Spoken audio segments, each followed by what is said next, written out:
Hey everyone, welcome back. Ethan and Brandon here again to discuss everything going on with the Chicago Cubs. The holiday season has concluded. We're past New Year's Day, and obviously 2025 is upon us. The season is just a few short months away. And so, Ethan, I just wanted to gather your thoughts on sort of what the outlook for the Cubs this season is going to look like. Listen, we got it to a very rough start in the beginning of 2024 with so many injuries on the radar. So I pray to whatever deities are up there in the baseball world that again we don't have a repeat of 2024.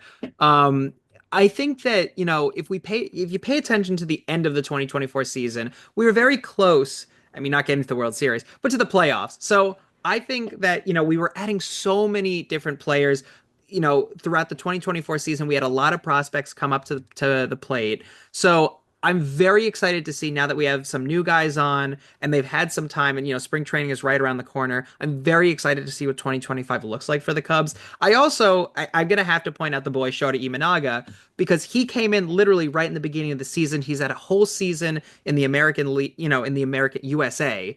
He's had a whole season in the USA to kind of, figure out what the difference is between the Japanese league and those players and the MLB. So I'm very excited to see what Shota Imanaga has in store for us for 2025. What are you thinking, Brandon?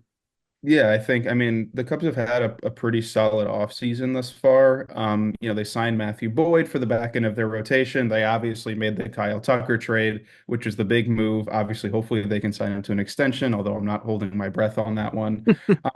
And they've made a lot of other small moves that are smart. They took Gage Workman in the Rule 5 draft. They traded for Vidal Brujan. They signed Caleb Thielbar as a lefty reliever. There's been some, that they had the big move with Tucker, and I think they've had a lot of smart sort of supplemental moves. Again, this is a roster that's relatively complete, barring some huge trade that blows up the infield or something, which I don't think anyone foresees happening right now.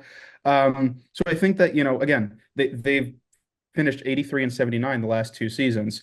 They're close to the playoffs. They're an above 500 team. Hopefully with Tucker in tow, and maybe if they finally complete a trade for a really good starting pitcher, which has been rumored all off season, they'll finally have the pieces to not just win the NL Central, which they should do in 2025. I mean, the division is theirs for the taking, but legitimately compete with teams like the Braves and Dodgers. I also want to get your thoughts on a player that we focused on quite a bit last year after, Yan Gomes had left the team. Miguel Amaya, excuse me.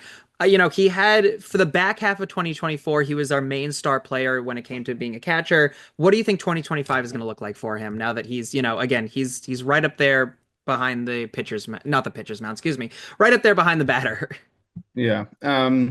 It's, he's an interesting story. Obviously, people around here who followed his minor league journey are well aware of just how winding it was. He was by like 2020, I think he was like a top prospect, and then he had like Tommy John surgery, which is a little odd for a catcher. Yeah, really.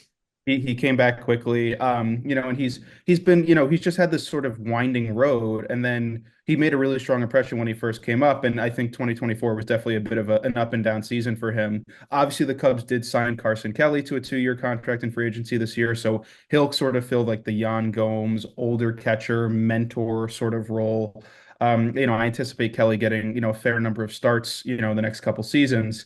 But yeah, I mean, it's Amaya's job behind the dish right now, at least until, some trade or some other signing is completed. And so, I think my expectations for him as a batter are high. I think that he will continue improving as a hitter. And he's already done good work as a receiver, calling games for pitchers. I think it's really going to be about the consistency across the pitching staff. I think that, different pitchers obviously have different sort of preferences. And catching Justin Steele and Shota Imanaga are two, they're both lefty pitchers who are very good, but it's a different sort of ball game. And I think that the next evolution for him as the starting catcher for the Cubs is really finding that, game to game consistency with each different pitcher. And something I kind of want to end on here is also, we talked about a lot in the 2024 offseason going now into 2025, how the Cubs really need to focus on defense. Look, we have our power hitting threats still. Our pitching staff is wonderful right now. Again, knock on wood that nothing happens in 2025 injury wise. But I think, the question that I have is, are they going to learn from their mistakes of 2024 and really focus on defense? What's your thoughts on that? Yeah, I mean, again, when the Cubs are healthy, they have, a really strong pitching, a run prevention group, as they've come to call it. Obviously Nico Horner, Dansby Swanson are Gold Glovers in the middle of the defense. Obviously they traded Cody Bellinger away, but Kyle Tucker won a Gold Glove. Ian Happ's won multiple Gold Gloves. Pete Armstrong's probably the best defensive center fielder already in baseball.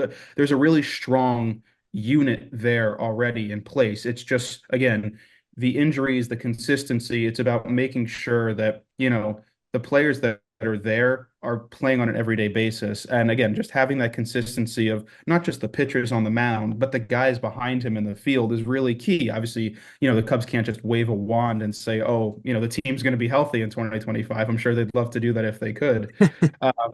But it's really just about, you know, having the infrastructure in place that they do, and then hopefully when injuries arise, they're able to, pull from their farm system, they're able to pull from the organizational strengths and add to, what's already a strength in the major leagues.